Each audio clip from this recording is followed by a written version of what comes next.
राजा अगर किन्हें भी अगर घुटनों में दर्द ज्यादा है, गोडों में दर्द ज्यादा है, तो महाराज एक 50 रुपये में आपके घुटनों का दर्द ठीक होगा। अब जो नहीं जानते अभी से मेरा चैनल है उसके ऊपर ओके करो, सब्सक्राइब करो और मेरे से जुड़े रहो। बहुत सारी बातें ऐसी बताई है मैंने जो आप कल्पना नहीं कर सकते हो। हजारों बातें अंदर डाली मैंने वीडियो के माध्यम से ताकि आप तक पहुंचे, आप उसका आनंद लो। कोई माइनस पॉइंट है तो उसको पढ़ाई के लिए, धंधे के लिए, घर की परेशानियों के लिए, मतलब बहुत सारी, जिसकी सगाई नहीं हो रहे, संबंध नहीं हो रहे, क्या कारण है क्या नहीं है, हाइट नहीं बढ़ रही उसके लिए मैंने बताया, पढ़ाई नहीं आ रही उसके लिए बताया, जॉब नहीं लग रहा है उसके लिए मैंने बताया, बहुत सारी चीज़ें बताई है। तो चैनल से जुड़े रहिए। राजा अगर किन्हें भी अगर घुटनों में दर्द ज्यादा है, गोडों में दर्द ज्यादा है, तो महाराज एक 50 रुपये में आपके घुटनों का दर्द ठीक होगा।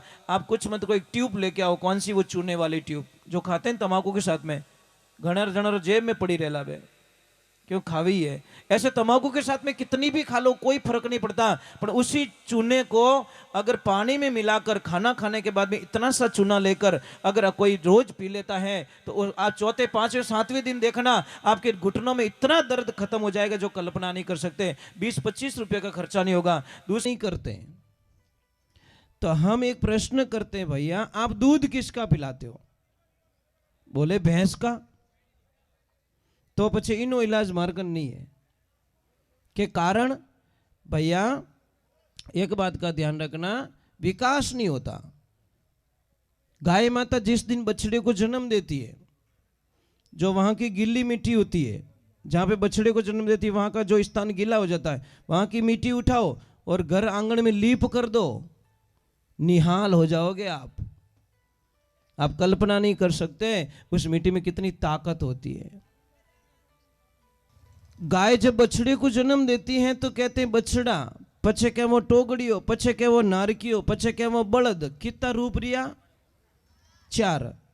और भैंस जिन दिन पाडा ने जन्म देवेला उन दिन पाडो और वो मरे जीते ही पाडो ही रेवे।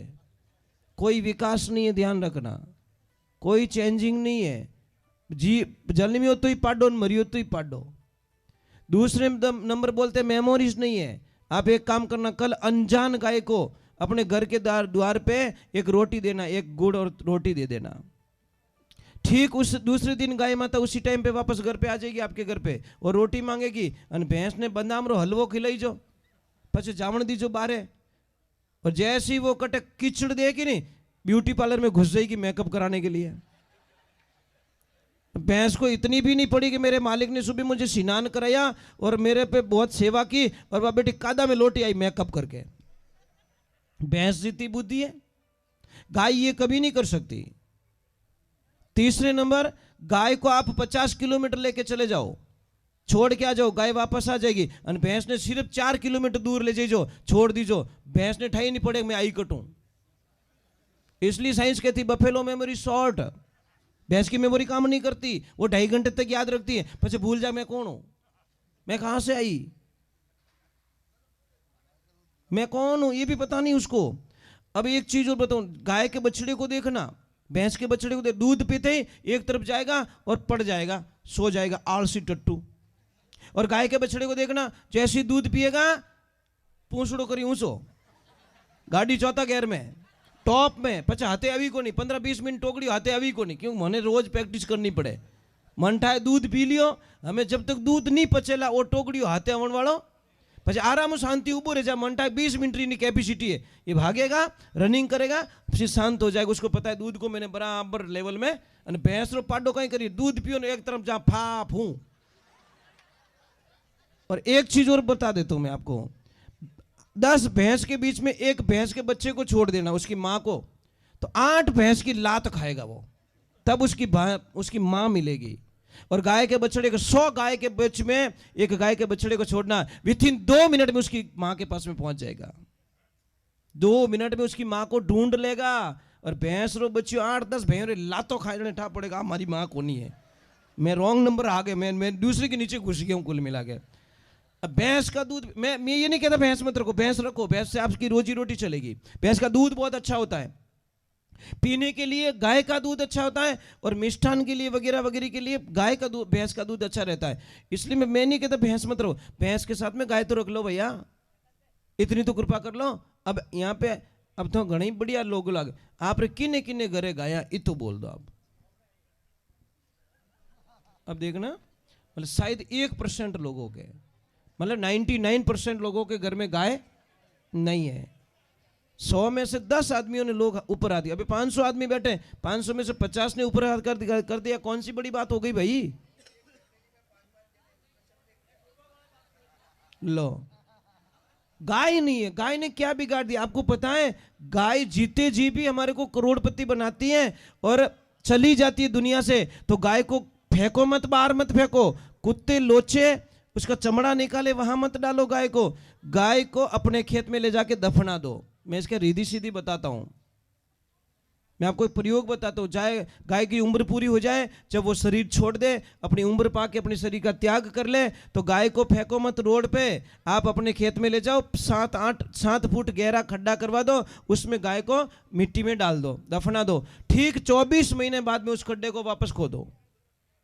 24 महीने बाद में वहां पे आसपास में पूरी ब्लैक मिट्टी हो जाएगी और करोड़ों जीवाणु पैदा हो जाएंगे जो हमारी धरती को उपजाऊ बनाते, मिट्टी को उपजाऊ बनाते।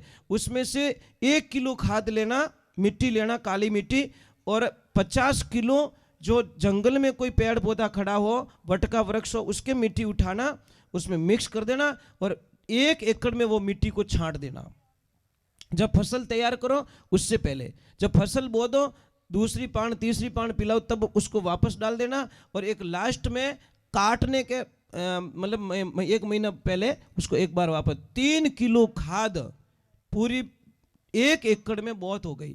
मतलब एक गाय से कम 10 से 12 कुंटल खाद बनता वो, और 1 किलो वो 300 रुपये में जाता है साहब। अब 10 कुंटल बन गया तो समझ में आ रही कि नहीं आ रही? 1 किलो के कितने हो गए? 300 रुपये। हम 100 रुपये मान ले यार, तो 10,000 रुपया हो गया, और 10 कुंटल बन रहा तो कितना का? 1 लाख का खाद हो गया। वो गाय चली गई तो 1 लाख का खाद दे के गई हमको, पर पता ही नहीं आप लोगों को कि गांव की गाय माता कितनी शक्तिशाली होती है, कितनी पावरफुल। 2.5 साल बाद में जब खोदोगे ना, हड्डियां बड्डियां कुछ नहीं मिलेगी उसके अंदर, पूरा एकदम खाद मिलेगा आपको, और उसमें करोड़ों जीवाणु होंगे। कितने महाराज? आपको इसको हम यूरिया और डीएपी जैसा जहर क्यों दे रहे महाराज? क्यों दे रहे हो? क्यों जहर डाल रहे हो उसके अंदर? क्यों डाल रहे हो आप जहर? खाली उपजाऊ ज्यादा लेने के लिए, फसल ज्यादा लेने के लिए, पर जहर दे रहे हो अपनी मां को। ये धरती माँ हमारी माँ है और जहरीली बन गई है। इसको ऑर्गेनिक खेती से यूज करो, अपनी खाद डालो, देसी खाद डालो। 3 साल तक आपको फसल कम मिलेगी, 34 साल में 3 साल की कसर 1 साल में निकाल दी धरती माता महाराज। इतनी ताकत हो जाएगी। अब देसी खाद डालना है, और जब देसी खाद लाओगे गौशाला से तो गायों के जो व्यवस्था बढ़ेगी। गौशाला से खाद लाओगे तो पैसे के, खाद के भाव बढ़ जाएंगे, भाव बढ़ेंगे तो गायों की सेवा हो जाएगी महाराज। आप अपने घर में गाय रखो, ये चीज है। बोलिए सतगुरुदेव की। बेटा छोटे छोटे बच्चे हैं, आपको गाय पसंद है? पक्का? तो कल पापा मम्मी से झगड़ा करना कि पापा मम्मी हमको गाय चाहिए, बस रो के भी गाय मंगा देना, भगवान आपका भला करें। करोगे झगड़ा? कौन कौन करोगे? ऊपर हाथ करो। पक्की बात, झगड़ा करना है, बोलना गाय चाहिए हमको, बस दूसरा कुछ नहीं। हमको गाय चाहिए, घर में चाहिए चाहिए चाहिए, चाहे वह दूध देवे या ना देवे, दूध तक सीमित मत रहो। क्योंकि कम से कम गाय माता मुंडो देखो सुबह सुबह, वही अपनो कल्याण हो जाए महाराज। बोले सतगुरुदेव की। गाय का दूध पतला होता है ना, पतला दूध अमृत के समान होता है, ध्यान रखना, उसमें फैट नहीं होता है, बहुत बढ़िया दूध होता है महाराज। बोले कृष्ण कन्हैया लाल की। और आपके सामने मैं बैठा हूं नहीं, इतना बोल पा रहा हूं मैं, ये सब गाय माता के दूध का प्रताप है, उनकी कृपा है। क्योंकि हमारे तो गैया मैया है, हम तो दूध पीते हैं, मौज करते हैं महाराज। क्योंकि आश्रम पे दूध बेचना सख्त मना है, दूध बेचा नहीं जाता, सिर्फ जितना चाहिए उतना दूध निकालो, दे बछड़े जिंदाबाद। वहां पे गायों की सेवा होती है, गायों का बिजनेस तौर पे नहीं रखते हम लोग। बोले कृष्ण कन्हैया लाल की।